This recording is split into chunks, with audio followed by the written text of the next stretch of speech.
Hi hello അസ്സാമു അലൈക്കും. ഞാനൊരു കൊച്ചു കഥ പറയാം. കഥയുടെ പേര് സ്വപ്നങ്ങളുടെ ചിറകുകൾ. പണ്ട് ഒരു ഗ്രാമത്തിൽ ഒരു യുവാവ് താമസിച്ചിരുന്നു. അവൻ വളരെ കഴിവുള്ള ഒരു ചിത്രകാരനായിരുന്നു.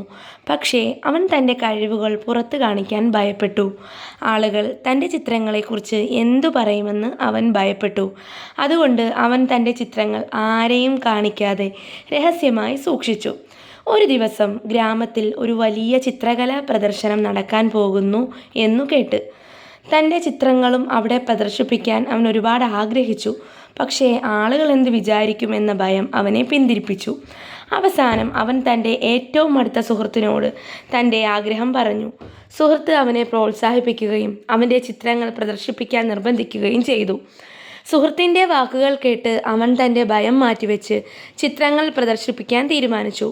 പ്രദർശനത്തിൽ അവൻ്റെ ചിത്രങ്ങൾ എല്ലാവരുടെയും ശ്രദ്ധ ആകർഷിച്ചു. ആളുകൾ അവൻ്റെ കഴിവുകളെ പ്രശംസിച്ചു. അവൻ്റെ ചിത്രങ്ങൾക്ക് ഒരുപാട് ആരാധകരെ കിട്ടി. അന്നു മുതലാണ് അവൻ തൻ്റെ കഴിവുകൾക്ക് അംഗീകാരം നേടിയത്. ഈ കഥ നമ്മെ പഠിപ്പിക്കുന്നത് ഇതാണ്: മറ്റുള്ളവരുടെ അഭിപ്രായങ്ങളെ ഭയന്ന് നിങ്ങളുടെ സ്വപ്നങ്ങൾ ഉപേക്ഷിക്കരുത്. നിങ്ങളുടെ കഴിവുകളിൽ വിശ്വസിക്കുക. നിങ്ങളുടെ ലക്ഷ്യങ്ങൾക്കായി പരിശ്രമിക്കുക. ആളുകൾ എന്തു പറഞ്ഞാലും നിങ്ങളുടെ വഴിയിൽ നിന്നും പിന്മാറരുത്. നിങ്ങൾ ചെയ്യുന്നതിൽ നിങ്ങൾ വിശ്വസിക്കുന്നുണ്ടെങ്കിൽ വിജയം നിങ്ങളെ തേടി വരും. ഈ കഥ ഇഷ്ടമായെങ്കിൽ എല്ലാവരും ഈ ചാനൽ സബ്സ്ക്രൈബ് ചെയ്യുകയും ലൈക്കും ഷെയർ ചെയ്യുകയും ചെയ്യുക. താങ്ക്